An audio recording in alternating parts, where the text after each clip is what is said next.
Welcome to my channel Daily Bulletin News.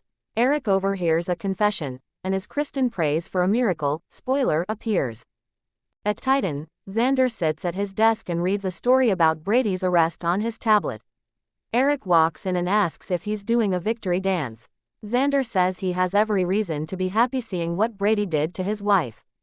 Eric sits down and informs Xander that they're going to have a chat. Eric wants to know why Xander was in his parents' house last night, standing over his brother, who was dead to the world. Xander says he only went there to tell him that he would see that Brady would pay for what he did to Sarah. Eric asks how Brady got smashed, and Xander suspects the same way anyone does. Xander insists he was drunk when he walked in, and then the police arrived. Eric doesn't believe a word he's saying. Eric says he was with Brady at the pub, and he wasn't drinking. He recounts that Brady told him about his encounter with the stranger and how the man scratched his hand with his ring. Suddenly, Brady is home and blacked out. Xander asks what he's implying, that he hired a man with a poison ring to drug Brady. He laughs, this isn't medieval times. Eric says he knows what Xander did and accuses him of hiring a thug to do his dirty work, just like Victor would. Xander calls Eric delusional, but Eric intends to prove Xander had something to do with this. He guesses that Xander was planning to kill Brady, and the cops showed up before he could.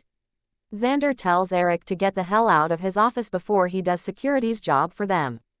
Eric walks out, leaving Xander fuming. Tate visits his dad at the police station. Brady is in the interrogation room, handcuffed to a chair.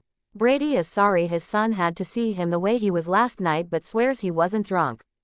Tate asks how he can even say he wasn't drinking. Brady says something knocked him out, but it wasn't alcohol. He swore never to drink again after what happened to Sarah, and he wasn't drinking last night. Tate says he believes him and is in his corner.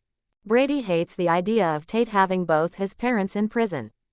Tate says he'll be fine. Brady knows he has his grandparents. He asks about Holly. Tate reveals that Holly is very angry and doesn't understand any of this. He can't be with someone who can't understand that he loves his father and will stand by him. He tells his dad that he found Holly searching his room for dirt on him. He also suspects Holly and EJ are teaming up, and he thinks EJ put Holly up to this, as they've been buddy-buddy since she learned about Eric. Brady suspects EJ is using her anger as a weapon against him, so he advises his son not to be hard on Holly. Brady believes that, in the end, they'll both need one another. Brady is proud of his son and thanks him for his compassion and kindness. Brady has to get going to catch up on schoolwork, and he tells his dad he'll see him soon. Alone, Brady fumes about what EJ is doing. At the DeMera mansion, Kristen asks EJ what he was thinking having Brady arrested again, as he has no real evidence against him. EJ says she clearly hasn't heard, but Sarah remembered it was Brady who hit her. He says Brady is finally going to pay for his crimes. Kristen says they both know Sarah is lying. Kristen reminds him that even Marlena couldn't bring back Sarah's memories, and this total recall after learning that Brady wouldn't face charges is a little convenient. EJ says Sarah is a Horton and a stand-up citizen. Kristen reminds him that Sarah lied twice about the paternity of her child. EJ thinks this is about Kristen still loving Brady, even though he detests her. Kristen informs him that she and Brady are getting closer, and Rachel would be devastated if her father went to jail. She says this is about hurting Brady to hurt Eric, and neither Brady nor Sarah made Nicole leave him. EJ sees that even so, Brady crippled Sarah, so he's going to make sure he pays. Kristen tells him, we'll see about that. And she storms out. Kristen arrives at the station to check on Brady. She blasts EJ for what he's doing to him, but Brady says he deserves this. Kristen says he needs to fight, and she will fight with him. He tells her nothing more can be done, but Kristen has a plan. Kristen says she can make Sarah disappear again. Brady tells Kristen not to do anything and let justice take its course. Kristen can't. She cries that Rachel needs him, and she needs and loves him too, so she'll do whatever it takes to save him. She storms out. Fiona takes Sarah to the park, and they sit and talk. Fiona wants to speak to her about what she told the police about Brady, and she knows she lied. Sarah asks why Fiona assumes she doesn't remember Brady was driving the car. Fiona admits she heard her telling Xander she lied to the police.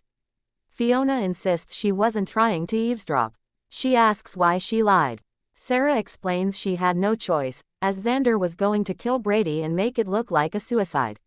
She had to lie to the police to save Brady and Xander. Fiona chokes back tears and cries this is her fault. Fiona has hurt her son, Sarah and Brady. Sarah tells her she's not to blame for this, but Fiona admits she's to blame for all of it.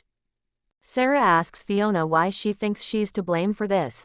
Fiona says she was with Brady when he was drinking, and she should have seen the signs as a recovering alcoholic. She hopes Sarah can forgive her. Sarah says there is nothing to forgive, and what's done is done. Sarah hated lying to the police, but Brady will face the consequences of his actions. Fiona's never heard Sarah say she wants Brady to pay. Sarah didn't at first, but the more time she thought about it, the more she believes that anyone who drives drunk should be punished. Sarah notes Brady hit her and just left her there. Fiona tells Sarah how much she means to her. If not for her, she wouldn't have come to Salem, reconciled with her son, and met her granddaughter. She tells Sarah she's like a daughter to her, and they hug. Sarah loves her too, and says what they talked about needs to stay between them. Fiona understands and calls it their little secret. In the trees, Eric arrives and overhears them. Back in Xander's office, he pulls out the untraceable handgun he purchased. He says he'll have no choice but to take matters into his own hands if the justice system doesn't work. Back at the station, EJ shows up to see Brady. EJ knows his sister was here to see him, and he hopes she didn't give him any hope. EJ says thanks to Sarah's detachment, Kristen can't keep him out of prison for the next 20+ years. In Horton Square, Holly is working on her laptop but tries to take off when she sees Sophia. Sophia calls to her and stops, and says she heard she has a new job working as a teen detective for the DA. Sophia heard all about her spy games from Tate, and calls it low even for her. She guesses her ex-stepdaddy put it up to it. Holly asks how this is any of Sophia's business. Sophia says Tate made it her business when he confided in her. Holly says she has every right to be angry as Tate's dad drove drunk and crippled her aunt. Sophia asks how this is Tate's fault, and it's no wonder Tate comes to her for comfort given how she's treating him. Holly knows Sophia has been trying to steal Tate for months. Sophia says she doesn't have to steal him, she's handing him over to her. Sophia says even her being sexually oppressed works to her advantage, and even if she put out, she wouldn't be able to satisfy Tate like she can. Holly slaps Sophia, when suddenly Tate appears and yells, "Holly! What are you doing?" He checks on Sophia, and then asks Holly what is the matter with her. Holly says Sophia started it, but Tate says she didn't have to hit Sophia. Sophia tells Tate she did start it. Tate tells Sophia that she doesn't have to take the blame for this, and Holly can't believe Tate is taking her side. Sophia says she did start the argument, and she just feels bad for him and his dad. She says when she called Holly out for what she did, Holly slapped her. Holly argues that's not what happened. Tate tells Holly to stop and she's done enough damage. He says his dad told her to go easy on her, and that EJ was likely manipulating her, but he's done. Holly asks if Tate is breaking up with her. Tate goes silent, so she calls him a coward who can't even say it. Holly tells them they are done, and she and Sophia deserve one another. Stay tuned and subscribe the channel.